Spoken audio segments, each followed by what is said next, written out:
샬롬, 하나님과 동행하는 새벽기도회 달라스 이마누엘 교회 권성철 목사입니다. 오늘도 하나님과 동행하며 풍성함을 누리시는 저와 여러분 되시길 주님의 이름으로 축복합니다. 오늘 말씀은 출애굽기 22장 18절에서 24절까지의 말씀입니다. 너는 무당을 살려두지 말라. 짐승과 행음하는 자는 반드시 죽일지니라. 여호와 외에 다른 신에게 제사를 드리는 자는 멸할지니라. 너는 이방 나그네를 압제하지 말며 그들을 학대하지 말라. 너희도 애굽 땅에서 나그네였음이라. 너는 과부나 고아를 해롭게 하지 말라. 내가 만일 그들을 해롭게 함으로 그들이 내게 부르짖으면 내가 반드시 그 부르짖음을 들으리라. 나의 노가 맹렬함으로 내가 칼로 너희를 죽이리니 너희의 아내는 과부가 되고 너희 자녀는 고아가 되리라. 아멘. 하나님의 말씀입니다. 사람들은 보통 공정하다라는 말을 참 좋아합니다. 그 이유는 무엇일까요? 아무래도 사회가 생각보다 공정하지 않다라고 생각하기 때문인 것 같습니다.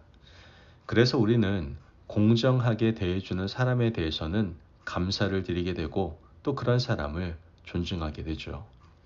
공정하다라는 것은 어디에도 치우침이 없다라는 말입니다. 치우침이 없이 완전하고 누가 보더라도 과하거나 부족함이 없는 것을 공정이라고 말할 수 있습니다. 음식에 맛을 낼 때도 지나치게 짜거나 싱겁거나 너무 단맛보다는 우리는 잘 균형 잡힌 맛을 좋아하지 않습니까?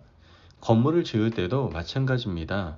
균형 잡힌 건물, 조각 작품에도 균형과 비례를 따지게 됩니다. 이처럼 우리가 치우침이 없는 것을 추구하는 본성은 아마도 하나님이 치우침 없이 완전하시기 때문일 것입니다. 오늘 우리가 읽은 말씀에도 보면 하나님의 법이 치우침 없이 공정하고 완전한 법으로 나타나고 있다라는 것을 보게 됩니다. 하나님의 완전과 공평을 보여주는 정의와 사랑의 자비, 그리고 그 포용성이 어디에 나타납니까? 바로 균형을 갖춘 율법에 나타나고 있음을 알게 됩니다. 즉 하나님의 공의와 사랑이 철저하게 균형 잡힌 것이 하나님 율법의 특징이라는 것이죠. 이렇게 치우침 없이 완전한 율법에서 하나님께서 용서하지 못하시는 것이 있습니다. 오늘 본문 19절에서 20절 말씀을 보면 너는 무당을 살려두지 말라. 짐승과 행음하는 자는 반드시 죽일지니라. 여호와 외에 다른 신에게 제사를 드리는 자는 멸할지니라. 말씀에서 무당은 사람들과 하나님 사이를 가로막는 자입니다.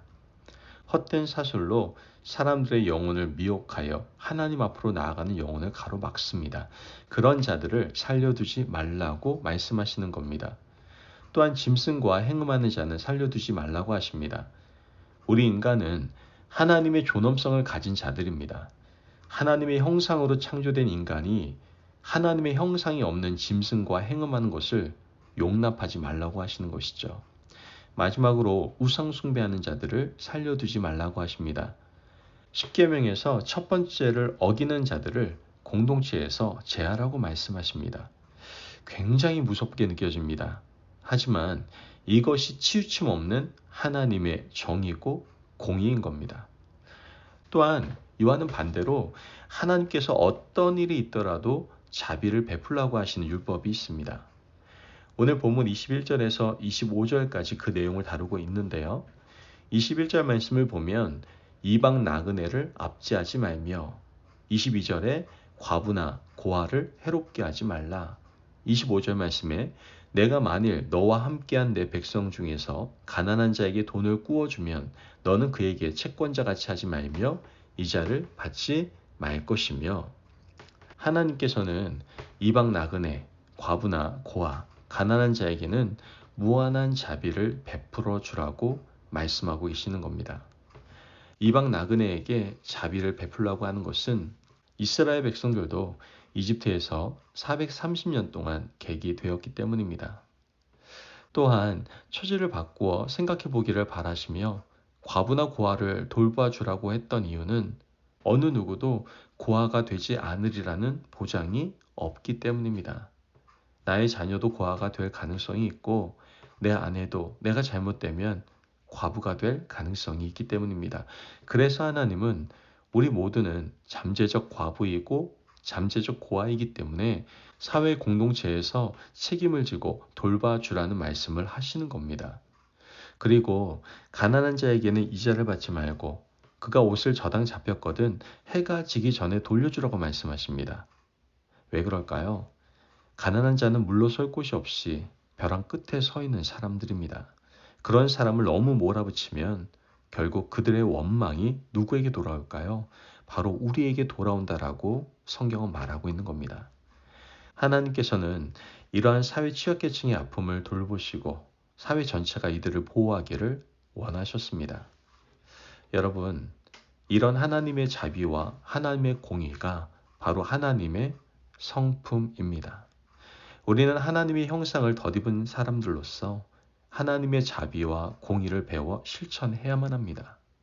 죄와 악을 품고 공동체에서 하나님의 형상을 소멸하는 자들이 있다면 우리는 반드시 그것들을 제거해 내어야 될 것입니다. 하지만 우리가 정의를 실천해야 될 때 마음속에 인간적인 생각이 듭니다. 그러나 성경 곳곳에 보면 하나님께서는 절대로 악과 타협하지 말고 제거하라고 말씀하십니다. 내 속에 있는 죄도 마찬가지예요. 나 자신에 대해서는 더욱더 정의로워야 됩니다. 내가 지은 죄에 대해서는 나를 복종시키고 매일같이 죽여가며 마음속에 일어나는 죄의 문제를 정리해 나아가야만 합니다. 하지만 타인에 대해서는 한없이 자비를 베풀어야 합니다. 교회 공동체 또는 사회 공동체 안에 누구나 과부가 될 수 있고 누구나 고아가 될 수 있습니다. 그러므로 우리는 이미 고아와 과부가 된 사람들을 도와주고 그들에게 무한한 자비를 베풀어 줄 수 있어야만 합니다.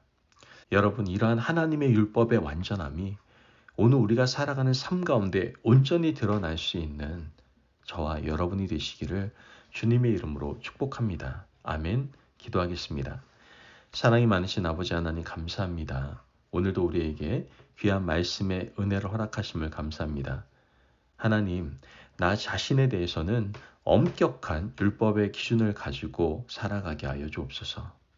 그러나 타인에 대해서는 넓은 사랑과 자비의 마음을 가지고 그들을 대할 수 있는 저희들이 될 수 있도록 도와주옵소서. 감사하며 예수님의 이름으로 기도합니다. 아멘. 오늘도 하나님과 동행하며 풍성함을 누리시는 저와 여러분 되시길 주님의 이름으로 축복합니다.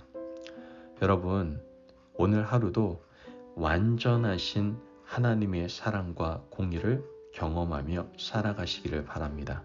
그 율법 안에서 자신에 대해서는 좀 엄격하시고 타인에 대해서는 넓은 사랑과 자비를 베푸는 삶 사시기를 바랍니다. 말씀 안에서 승리하십시오.